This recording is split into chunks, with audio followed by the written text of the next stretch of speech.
Nabusog ba kayo? Opo. Okay lang po, mga musta po ako na. Lagay ko lang ito, mic lang ito. Good morning po.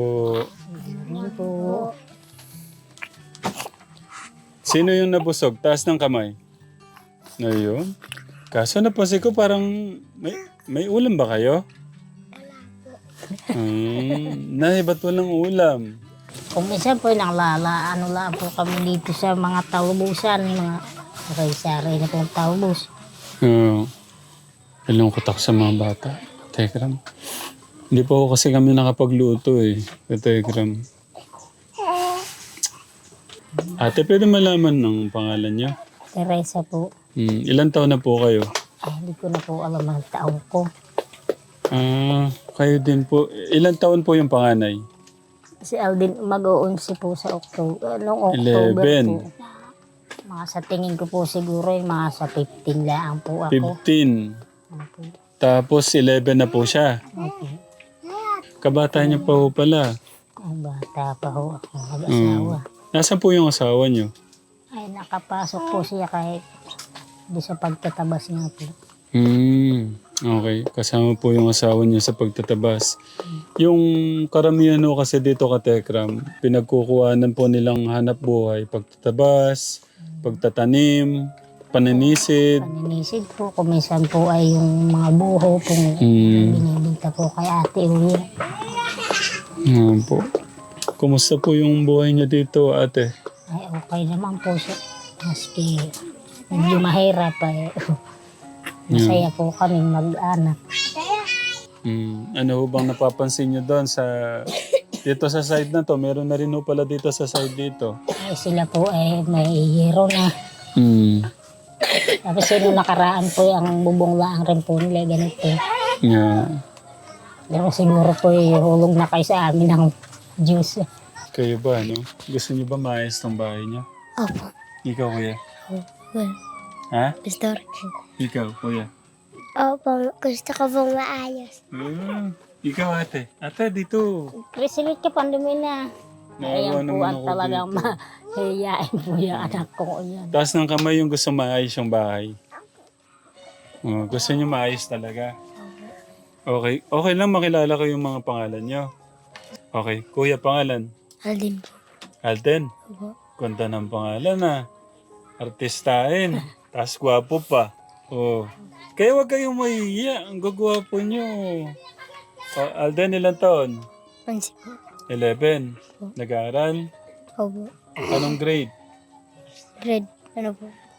Kasi yan po sir, ano po sila noong mapunta po kami dito.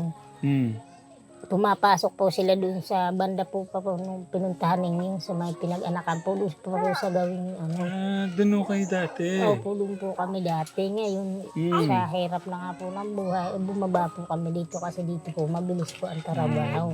Eh na nga po sila na siguro po nasa mahigit 4 na taon po yung dito sila nakapag-aral.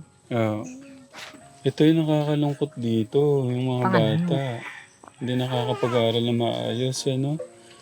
Pangalan mo, kuya? PJ. Ikaw, ilang taon ka na? Siyam po. Hindi ka din nag-aaral? Yan magkapatid ko nga po sa pinag-anitan. Ikaw, kuya? Aljal po. Nag-aaral? Apo. May gagawin ako sa mga bata dito, Kategram. Gusto ko munang dito tumira ng Gusto ko munang tumira dito para maturuan niya yung mga bata.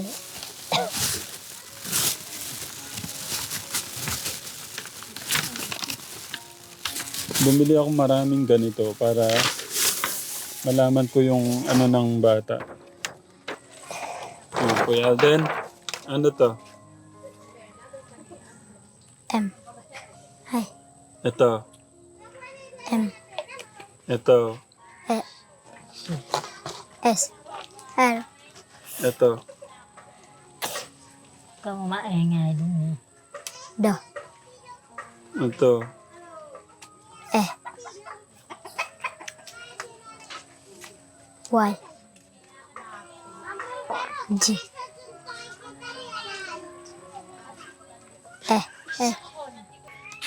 Nay, mahirap to. Lumalaki yung mga bata. Wala ko silang natututunan. Iiwan ko to. Bukas makalawa. Babalik po ako. Tapos dadala po akong abakada. No? Gusto ko lang itanong sa inyo. Gusto niyo bang mag-aral ulit? Opo. Nay, gusto pala naman silang mag-aral. Opo, Ba't inaano ko nga po sila kasi wala na po sila natutunan. Pero hatid naman po sila namin sa school. Gusto ko lang itanong, alam niyo po naman yung... Opo, alam ko naman po. Kaya lang po, wala nga ako po ng gano'n. Ayan po, pwede mo pabasa muna. Okay lang po ba? Ako po ang babasa. Opo. Opo. Sige po. Diyan na lang, Nay. Dito lang po ako. Ah, A, B, C, D, E, F, G, H, I, J, K, L, M, N, O, P, Q, R, S, T, U, V, W, X, Y, Z. sinong gustong matuto? Taas ng kamay. Yung gustong matuto. Gusto niyo matuto? Okay. O sige. Gusto niyo bang maging teacher niyo ako? Opo. Opo. Okay. Gusto niyang turuan ko kayo? Kasi sayang po eh. Sayang po yung panahon na. Hindi to biro Hindi biro yung lalaki sila. Ibig ko sabihin na natatapos ho yung araw na wala ho silang natututunan. No? Tutulungan ko kayo. Habang tinuturuan natin sila, gagawin naman ng asawa nyo itong bahay nyo. Gusto ko pagdating ng Pasko, darating yung mga araw kahit papaano kung magiging komportable itong kalagayan ng mga anak nyo, no? Pero, Nay, mas mahalaga yon. Mas mahalaga pa sa bahay yon o sa pera o anumang o material na bagay, yung edukasyon, yung kaalaman ho nila. Kasi kung lalaki ho silang walang alam, wala na. Matutulan po rin po sila sa akin na walang alam. Mahirap pong lumaki ng mangmang, Nay. Wala silang alam. Magiging kawawa ho sila pagdating ng araw. Okay, nakikita niyo yung nakasulat? Ibig sabihin, yan yung tamang spelling ng 1. Anong spelling ng 1? Ano spell 1? O. M. N. E. Ayun. Ganun lang. Di ba? May nakasulat na dyan kung ano yung word nung 1. Tapos 2. Ang 2 pala yung spelling ng 2 sa word ay 2. T, W, Y. O. O. Ganun na. Tatandaan na. Aaralin yan, Nay. Ganun lang, Nay, no? Okay. Ikaw naman, Kuya.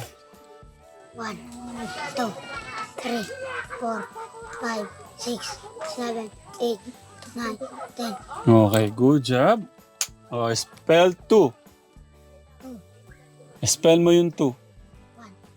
Hindi. Spell. Anong in word? Ito, di ba? Ang basa dyan, 2. Basahin mo. 2. Anong spelling nung 2? Ano is it? T, W, spell 2, Kuya Alden. Y. Hindi, spell ito. T, T. W. O. okay. Ang basa dyan, W.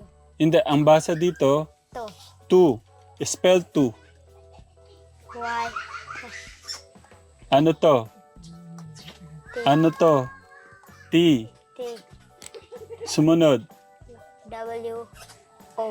Okay, ang basa dyan, Ay, to. 2. Ang galing. Okay, ulitin natin. Ang basa dito ay To. spell 2. N. Ano to? Po. T. T. Okay, T. T. Sumunod. Y. W. O. Okay, ang basa dyan, To. okay, spell 2. Ulitin natin. Ano yung first letter? Ano to? A. Ano to? T. T. Tama. Sumunod. W. O. Okay. Good job. Susunod. Te.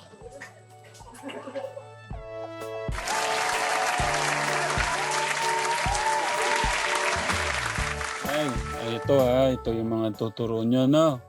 Pagbalik ko bukas, dapat yung spelling nung 1 to 10 at saka po to, dapat alam na, no? Mahirap na pagka nawala tayo dito sa mundo, wala silang alam. Tandaan nyo yan, Nay. Masakit yung mata ko. Umiiyak na si Nanay. Yung mata ko, tinubuan po ng butlig. Akala ko umiiyak na ho kayo sa ano. Okay. A, B, C, D, E, F, G, H, I, J, K, L, M, N, O, P, Q, R, S, T, U, V, W, X, Y, G. Z. G. C D E F G H I J K L M N O P Q R S T U V W X Y and Z. Nay, nag-uulit-ulit naman to. Iwan ko mga isang oras. Isang oras yung panoorin, no? Papakinggan nyo lang, no? Kuya Alden, focus kayo dyan, ha? Pupunta lang kami doon, no? Saan po yung labor natin? Kakain na po yata. Okay lang po kayong makamusta, Nay. Okay lang po, lagyan ko kayong mic. Saan po pwedeng... Umilyok. Dito po. Sasabihin nila, matod. Pangalan nyo, Nay. Umilyok po. Ilan taon na po kayo? Awan at hindi ko alam. Hindi po alam? Hindi nyo alam, Nay. Okay. Nay, sabi po ni Kuya Daniel, turuan ko daw po kayong mag-ABCD. Wag ako pinapaturuan yung manugang ko at ako hindi marunong. Ay, hindi ba siya? Sino bang gusto mong turuan ko? Ha? So, Kaya ako nga ako sinama yung manugang ko. Ako gustong mag-aral. Ako hindi makakapag-aral at ako hindi nyo po pala alam to, Nay. ay, ako walang alam. Hindi. Biro lang, Nay. Ano po, para to sa apo nyo. Kumusta po kayo? Ay, ganito po ako dinagnat. Kaya ako kinuha yung mga anak ko. Sabi daw po, nagsusuka po kayong dugo. Ay, ako po hindi nagsusuka ng dugo. At sa liit ko pong itong magsusuka ng dugo ay baka ako mamatay ang tuloy. Ano? Nag-alala po naman ako. So, okay naman ho kayo, Nay. Ay, ayos na ho ako ngayon. Pasabalik ko tayo dito sa ABCD. Hindi ho kayo makakauwi hanggat hindi nyo po alam ang ABCD. Ay, ako Kakarating lang ho ni Tatay Kategram. Nagtuturo po ako ng mga bata nung dumating siya. Pwede ho pumasok? Okay lang po. Pakipatong ko lang ho to. Kumusta po yung trabaho nyo? Ayos lang naman po. Pangalan nyo Kuya? Gary po. Si Kuya Gary ilang taon na? 34 na po. May problema po sa mga anak nyo. Yan naman po. Simula po na problema po niya nung magkasakit yung asawa ko. Nag-maintenance po yan ang gamot eh. Ay, ngayon, nagtrabaho po ako sa Umira eh. Kaya medyo pabayaan niya nung bata ko yung pag-aaral niya. Yeah. Eh, sa Umira naman po, malayo naman po kami. Ako. Ang uwi ko po ay tuwing isang buwanan po ako. Mm. Bilang yung anak ko na po silang asikaso ng mga igib, Mm. mga pangangahoy. Dahil nga yung ina po niya nagkasakit, na 6 na buwan po siya nag-maintenance. Mm. Yun. Nahinto nga po ng sila, 1 taon po. Higit. Si Kuya Alden, grade, ano na ho siya? Grade 11? Tinaas nga po nung Tinaas nga po nung teacher, yung grade 4 po yung na anak ko, pero wala pa nang alam. Mm. Hindi, grade 11 years old po siya. Kaso, yung pagbasa po ng ABCD, hirap po siya. Iyan nga po ang problema nga. Talagang wala na rin po akong magawa dahil Mm. nahihinto-hinto nga po siya ng pag-aaral dahil hanap buhay din po ang Mm. problema na sa Holo po. Nung tagal po kasing iyon, doon po kami nakatira sa Basyo. Doon po sa pinaganakan. Doon pa po sa dulo pa. Sa mas dulo pa po nun. Oo. Sa may mismong tunnel po yun. Meron po palang mas dulo pa doon. Oo. Ang sityo pong pinakadulo roon, Malot, saka sityo Basyo. Yun na po yung... Kuya August. Kasi hindi na po kami pinapasok eh. 2 po yan, 3 po yan. Anuling, saka Basyo. Malot, Basyo. Yun po ang... Yun talaga yung Nakadulo. hirap na hirap pa yung kalagayan. Pero may school naman po. Kaya lang, hindi nga po makapokus rin yung mga bata dahil kasi sa hanap buhay din po Mm. ang problema roon. Kung may pumapasok pong contraction, Yeah. Eh. Ano sa tingin niyo bakit kami nanggugulo rito? hindi naman po ka nang gugulo at tumutulong pa nga po kayo. Pero malaking bagay din po sa inyo at paraan na po ang natulungan ninyo. Pasensya na po kayo, medyo nahuli po kayo. Sa akin naman po, wala namang problema po. Pero kuya, ganito, nakikita niyo kung ano po yung ginagawa ko namin dyan. Paano kaya natin mapagtutulungan yun, tay? Ano natin? Ayusin natin tong tirahan nyo. Pero kung ayaw nyo, okay lang. Tuturuan ko na lang yung mga bata. Kanina, nag-ano na kami. Mas maganda naman po sana matuto yung mga bata ko. Oo. Dahil para hindi naman sila magaya sa akin. Wala nga lang po akong magawa dahil kasi wala akong mapagkakitaan sa Holo po . Itong pag-uusap natin, hindi biro kasi to. Kaya seryosohin natin to. Hindi biro tong kinabukasan ng mga anak nyo. Kinabukasan mo kasi ng mga anak nyo tong pinag-uusapan natin eh. Tayo ganito ang gawin natin.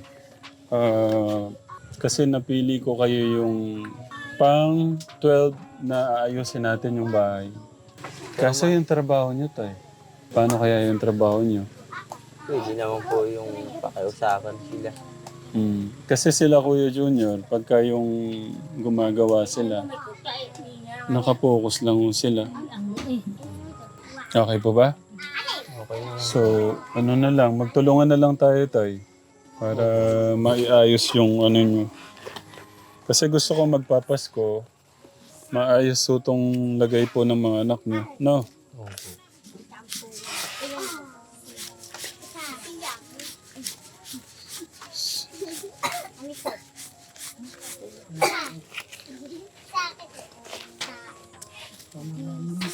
One, two, three, four, five, seven. Matalik mo siya mo. Tayo. Magtulungan na lang ho tayo, tay. Paano nyo sisimulan yan, tay? Pwede po bukas. Gawa ng... Kaya po ko ang zero po muna. Siguro. Tapos ano, Kuya August? Bigas. Kasi hindi siya papasok, dapat may nakaanong bigas. Mamaya, kunin niyo sa sasakyan. Tara, ngayon na tay. Kunin natin yung ano, para yung ano po, yung isa doon, mabigay ko na rin po yung pang ano. Pagbili niyo ng ano, pagbili niyo ng yero, sabay na kayo ni Kuya Edgar para isang bayad na lang po sa ano. Oo. Tsaka ho si tatay, bibili rin ho pala doon. Sabay niyo na. Para isang sakayan na lang po. Pwede po. Oh. Tay, gaano kahalaga po sa inyo yung pag-aaral ng mga bata? Sa akin po, mas mahalaga po sana yan. Dahil kasi para di na sila magaya sa akin. Kaya lang, kumuha rin po sa halos ako rin po kasi may kasalanan diyan eh. Bakit to? Dahil hindi ko nga po napapagpukusan sila pag naibibigay yung pag-aaral sa kanila. Kaya sinasabi ko po rito sa mga anak ko na mag-aral sila para hindi sila magaya sa akin. Paano tay? Ano lang, bukas simulan na natin yan ha. Ako, habang nagtuturo sa mga bata, pwede naman doon ko sila turuan. Di naman ho sila pumapasok. Kayo, kalasin nyo na ho to. No? Nay, paano po? Punta na ho kami doon sa baba.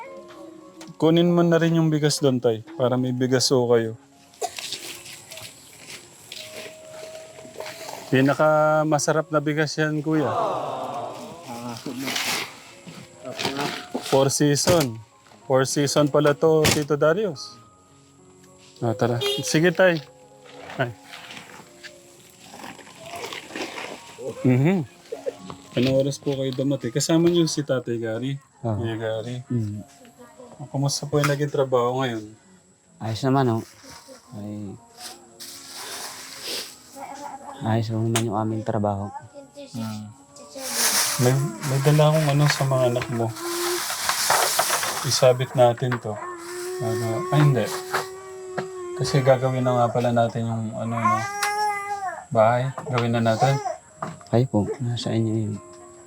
Hindi, parang manungkot ka. Hindi naman, oh. Ako po ay sa akin. Kumbaga, masaya akong nakita niyong malungkot.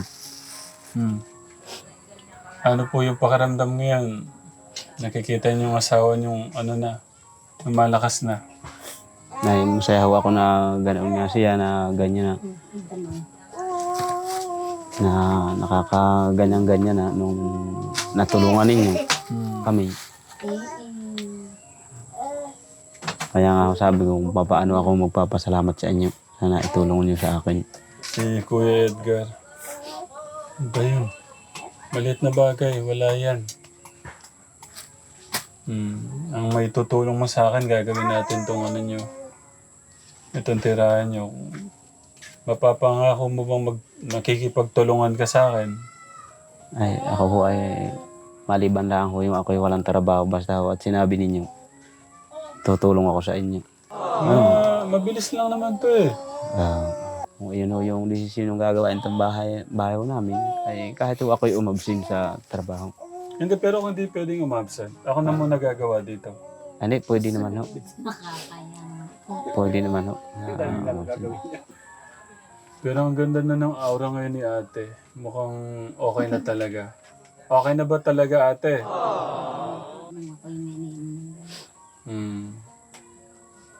Hirap ng tao kung may maintenance eh, no? Kahit nga po hindi pa kumakain ay iinom ako. Yun ho kasing binigay na gamot sa kanya. Sabi ho sa akin ng doktor, kinakailanganin ka, bago ka kumain ng almusalan, inumin mo yung isa. Tapos yung isa, pagdating ng hapon, inumin mo uli. Tapos yung isa, alas 8 ng gabi. Ganun lang inom niya. Yung sa gamot. Yun ho ang bilin sa akin ng doktor, sasabihin ko sa kanya. Kaya ginagawa naman niya, tinatanong niya sa akin, ano ba yun ka, anong oras ba ako iinom? Ako inom pa na umaga, tapos sa tanghali yung isa, alas 8 ng gabi yung isa. Yun. Ano po, nangangako po ba kayong makikipagtulungan sa akin? Oh. Okay. So, wala namang problema. Pagdamutan niyo itong may tutulong ko sa inyo, kuya. Ikaw naman ang gusto na nakalagi. Kuya. Salamat po. Merry Christmas po. Merry Christmas din yun. Pagdamutan niyo na yan. Kailangan lang natin sipagan, kuya. Nakita mo naman yung mga ibang tatay dito na sacrifice. Ako ay ganun. Ako nga ho, hindi nga lang ho yun na itatanong. Ito hong lahat na nakakabit na yan. Lahat ho yan ay dumaan diyan sa aking motor na yan. Ulti hong tong haliging yan. Binabata ko ho niyang motor doon pa ho galing sa baba na yun. Nihila ko ho Project, pa. kuya. Ganun talaga. Kailangan mong gawin yan para sa mahal mo yung pamilya mo, di ba? Oo. Nasaan si Bilog? Tinala ko si Bilog ng ano eh. Ng ano. Nasaan? Hindi, wala naman si Bilog. Pagka nandyan na lang bukas, magtuturo po ako sa mga bata. Kailangan nilang bantayan sa pag-aaral. Ay, pagtuturo. Paano diskarte mo niyan, Kuya Edgar? Gusto ko malaman. Ito ho kasi sa akin ito naka Mag-ipon ka muna ng kahoy. Isa pa, bigas. May bigas? ay kami po ay. Kuya August, bigas. Para may nakapondong bigas. Kasi hindi siya... Gano'n pa karami yung dinala namin. Ay, ubos na po yun yung ano. Kunin mo na lang doon, Kuya Edgar. Para merong bigas dito. Bukas, sisimulan na natin to. Okay? O, kunin mo na yung ano doon, bigas doon. Tara. Ay itong ano ho. Okay.